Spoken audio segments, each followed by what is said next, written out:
What's going on, guys? It's Greg here, aka NYPrepper.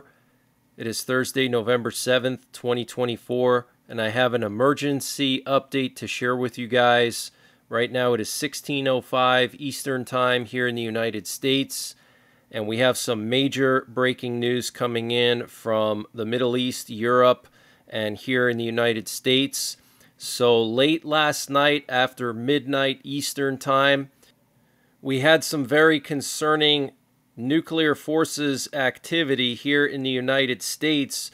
So we had this encrypted data transmission that started around midnight and lasted all the way through this morning. I'm going to play a sample for it for you, and it was transmitting on the primary nuclear war frequency used by U.S. nuclear forces to transmit nuclear codes. And in addition to this encrypted data, we heard numerous nuclear codes being transmitted over about a 2 to 3 hour period from about midnight Eastern Time until 3 a.m. And we were tracking it live in the 24/7 stream. That's why you guys got to come and hang out in the 24/7 stream so you can listen to these things live as they're going on. But massive amount of nuclear codes transmitted after midnight last night, and then this encrypted data stream all night and into this morning. And we also had numerous high priority aerial refuelers moved to Saudi Arabia. And while this encrypted data stream and the nuclear codes were being transmitted, there were 4 high priority aerial refuelers moved to Saudi Arabia.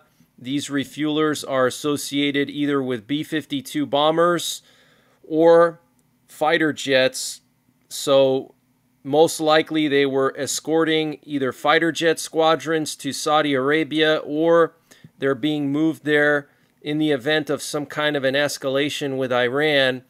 We need to make sure we have enough aerial refueling assets to refuel our bombers that are already in Qatar and other areas in the Middle East for a strike on Iran, and also to refuel Israeli fighter jets, okay? But we're hearing a lot of news that Iran is basically on the verge of launching its biggest strike yet against Israel.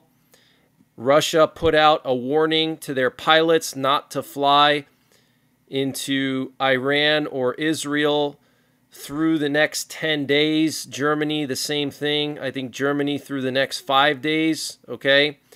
And if you remember last week, there was some intelligence that came out stating that Iran was going to postpone their strike on Israel until after the election, okay? So what I'm very concerned about now is all of these dictators are basically shitting bricks, okay, because Trump got elected and they're all scared, okay?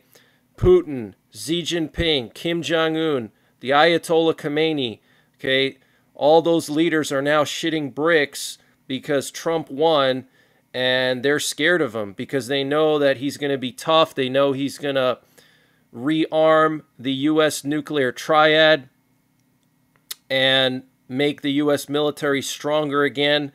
So I'm very concerned that all these leaders are now going to start making moves before Trump gets inaugurated, okay? Because they have about a 2-month or 2.5-month window to do all the things that they've been preparing for, like North Korea attacking South Korea, China attacking Taiwan, Iran attacking Israel, and Iran building nuclear warheads, okay?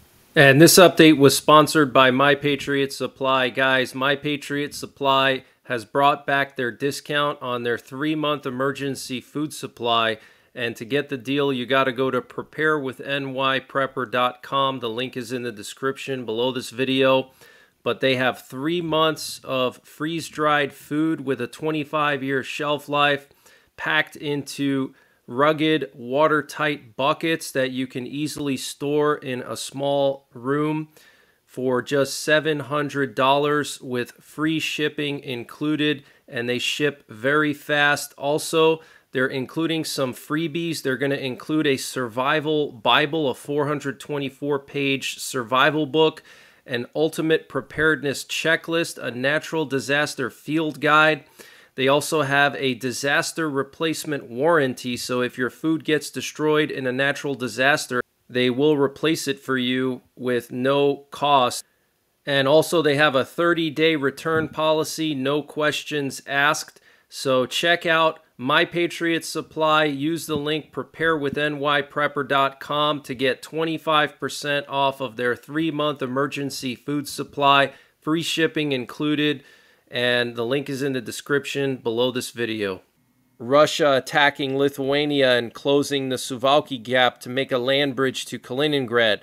Okay, all those countries have so much invested in those particular strategic goals, and they're not just going to back away from them. They've been preparing for such a long time to do these things, okay? So I'm very concerned that Iran is going to potentially declare themselves a nuclear state before Trump becomes president. I'm very concerned that Russia is going to make their move on Lithuania to create a land bridge to Kaliningrad, and China may go after Taiwan. Let me just play this encrypted data stream for you.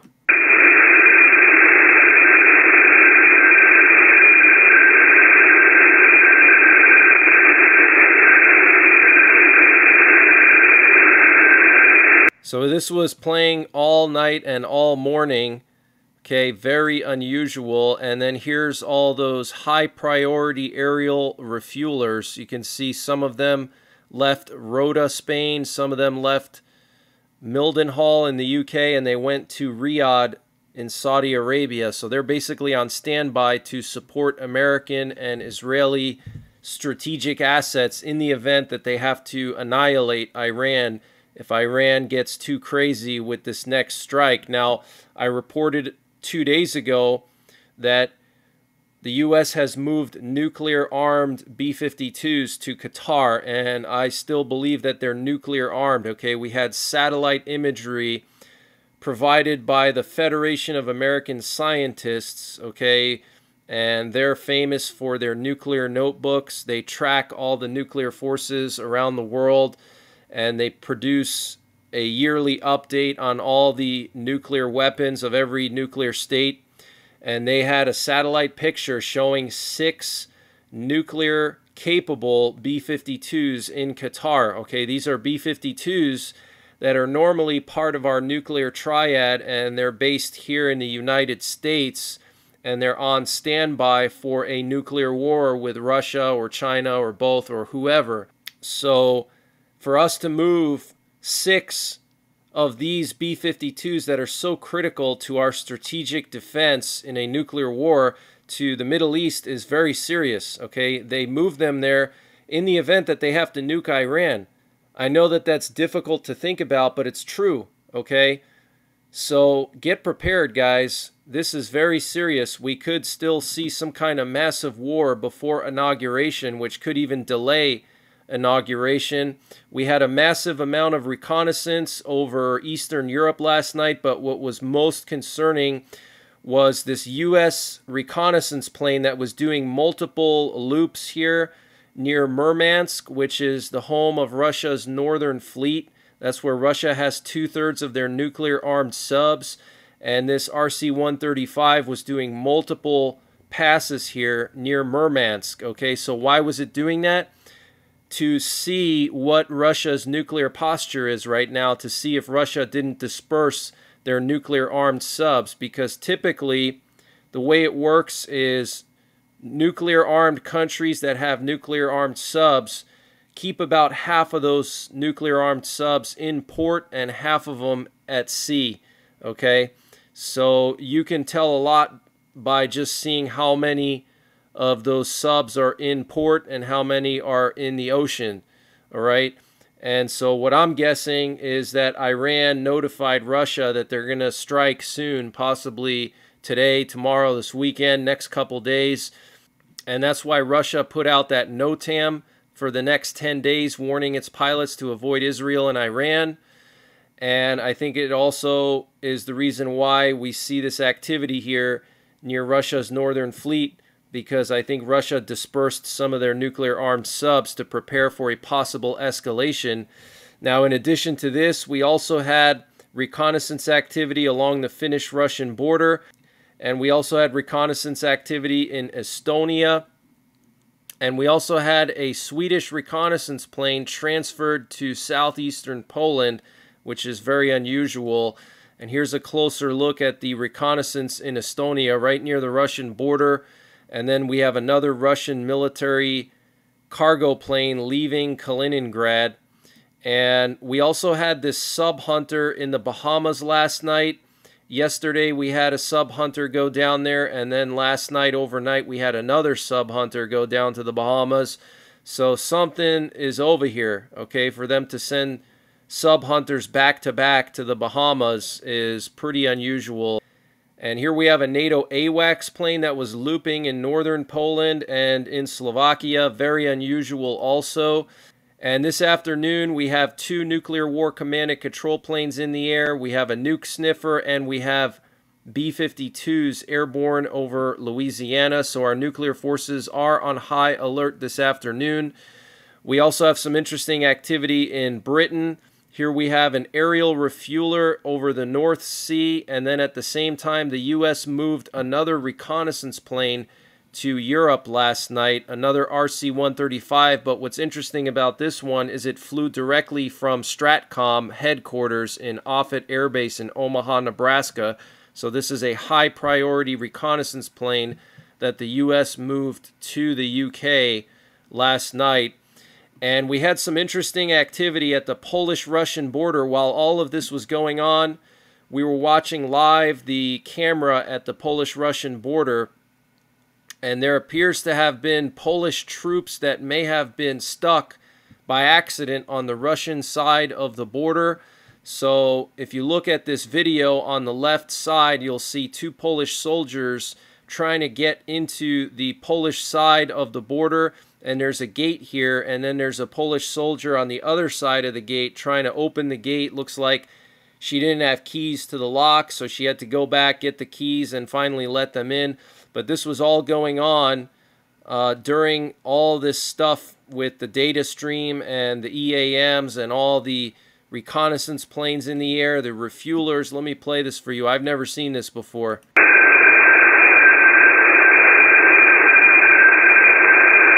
So here you can see this female Polish soldier trying to open the gate there, and then there's 2 Polish soldiers standing on the other side of the gate.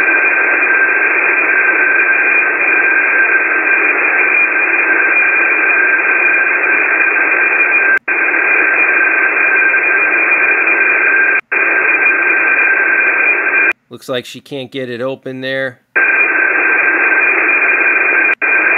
And then somehow they get over to the Polish side of the border.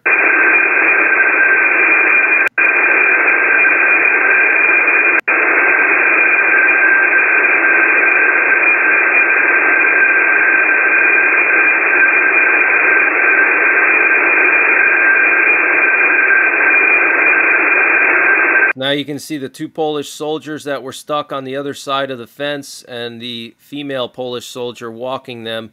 Very unusual. I've never seen this before.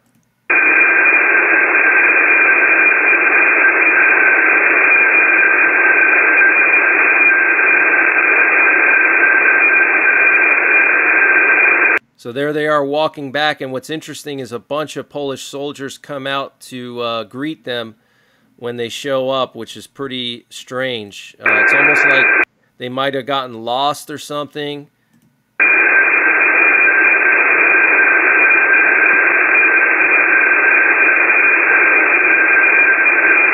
So very interesting. And I want to just read to you some information about the U.S. nuclear missile test that occurred on election night. So the U.S. tested an ICBM with multiple reentry vehicles. So this is huge news. What this means is the U.S. is planning to rearm their Minuteman III ICBMs with 3 nuclear warheads each instead of just 1.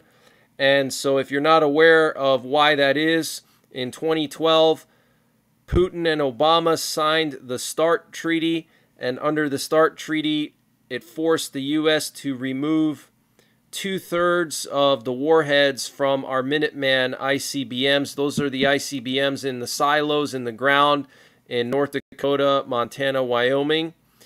So they were originally made to carry 350 kiloton warheads. Now we only have one on each one. We have 400 of them, so we only have one on those 400 missiles. We used to have 3 up until Obama started taking them off, okay?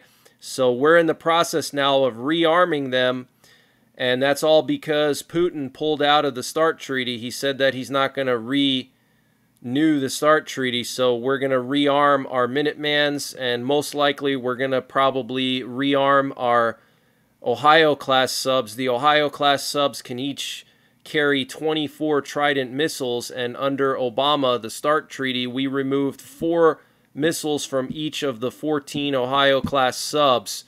So that's pretty significant. And then we also removed a lot of the nuclear weapons from our bombers as well, the B-52s. Okay, so this is evidence that the U.S. is going to be rearming or is in the process of rearming our Minuteman missiles because they're testing ICBMs with multiple reentry vehicles. So let me just read this to you and then I'll play the video. It says here, a joint team of Air Force Global Strike Command airmen and Navy aircrew launched an unarmed Minuteman III ICBM equipped with multiple targetable reentry vehicles from aboard the Airborne Launch Control System, November the 5th, 2024 at 11:01 p.m. Pacific time from Vandenberg Space Force Base. Now, they also tested the Airborne Launch Control System, and on election night, I was showing you guys live the E-6 Mercury, the nuclear war command and control plane that was looping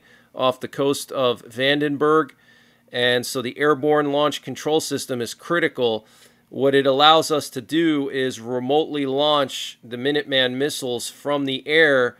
If, let's say, there was an EMP and the launch control centers could not launch the missiles, or if there was some kind of a mutiny where the missileers in the launch control centers did not want to launch the missiles for whatever reason, or if Russia destroyed the launch control centers, whatever the case may be, we could still launch the Minutemans from the air, so it's critical. So they tested the Airborne Launch Control System and multiple reentry vehicles, multiple dummy warheads. It says here, airmen from the 625th Strategic Operations Squadron out of Offutt Air Base, that's the STRATCOM headquarters, were aboard the U.S. Navy E-6B Mercury aircraft to demonstrate the reliability and effectiveness of the airborne launch control systems. So I'm going to just play this video for you. Pretty interesting. Air Force Global Strike Command airmen and Navy aircrew conducted an operational test launch of an unarmed Minuteman III intercontinental ballistic missile from the Airborne Launch Control System November 5th to demonstrate the readiness of the U.S. nuclear forces and provide confidence in the lethality and effectiveness of the nation's nuclear deterrent. Airmen from the 625th Strategic Operations Squadron from Offutt Air Force Base, Nebraska, were aboard the Navy E-6 aircraft to demonstrate the reliability and effectiveness of the ALCS system. Today's test launch used a randomly selected ICBM pulled from Minot Air Force Base, North Dakota. The missile was transported more than 1,300 miles and reassembled at Vandenberg Space Force Base, California. The ICBM was equipped with multiple retargetable re-entry vehicles. So you hear that? The ICBM was equipped with multiple re-entry vehicles, multiple warheads, guys. The ICBM was equipped with multiple retargetable re-entry vehicles and traveled approximately 4,200 miles at a speed of more than 15,000 miles per hour to a test range near the Kwajalein Atoll in the Marshall Islands. The ICBM test and evaluation program helps validate the reliability the nuclear umbrella our allies and partners rely on, eliminating the need to obtain their own nuclear weapons to counter potential adversaries. The 50-year-old Minuteman III is based in Colorado, Montana, Nebraska, North Dakota, and Wyoming, and will be replaced by the LGM-35A Sentinel. Reporting from Vandenberg Space Force Base, I'm Technical Sergeant Drake Lehman. So pretty serious, guys. We're rearming our nuclear triad, and I want to update you guys with some of the latest information from around the world. Khan News in Israel is reporting that Iran has delivered missiles and drones to militias in Iraq in recent days in preparation for the upcoming strike on Israel. So they're going to strike from Iraq this time.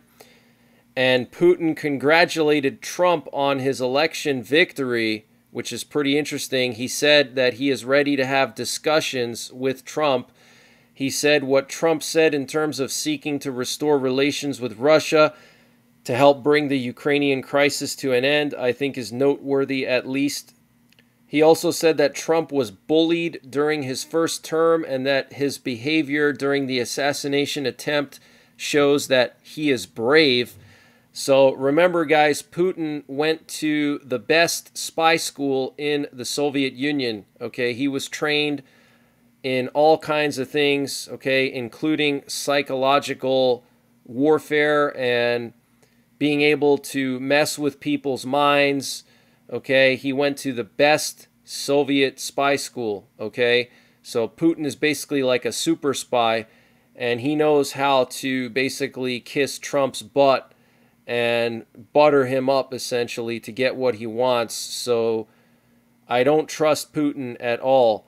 And Chinese President Xi Jinping said that Beijing and Washington must find a way to quote-unquote get along in a message to U.S. President-elect Donald Trump, state media reported. So all these dictators are now scared, and they're basically kissing Trump's butt.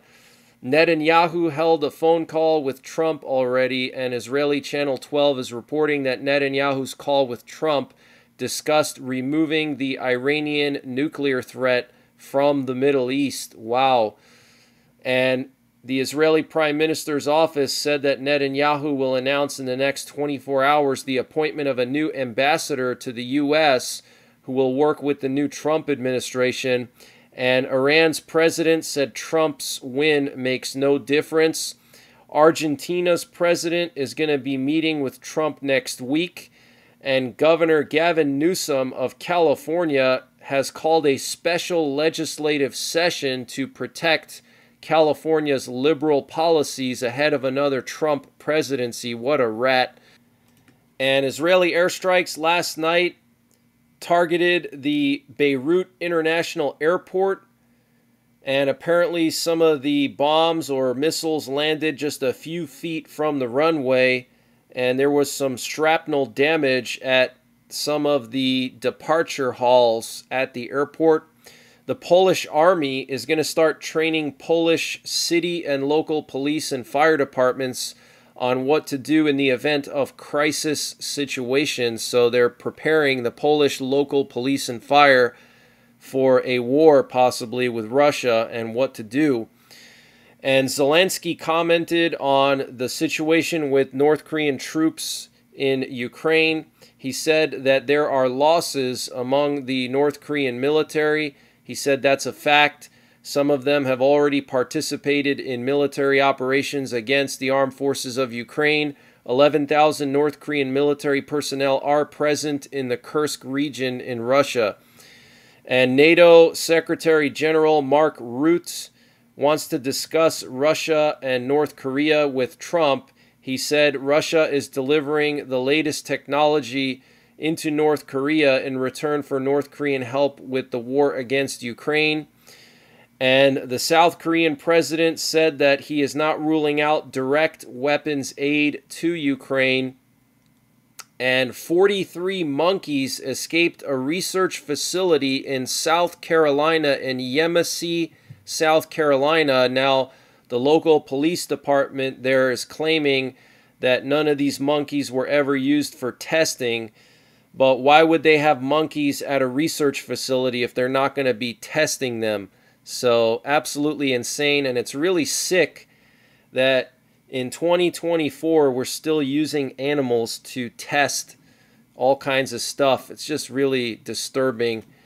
But that's the latest breaking news that I have. I might be back later on tonight with another update. If not, I'll be in the 24/7 stream later on tonight to check in with you guys. But just get prepared, because we have about 2.5 months until inauguration, and all these dictators around the world are shitting bricks now that Trump is going to be president, and they might make their moves before he gets inaugurated because they've invested so much already. So they're not just going to back away from that now, okay? But that's it for now. Take care, God bless, and don't forget the 3 Ps: prepare, practice, and persevere.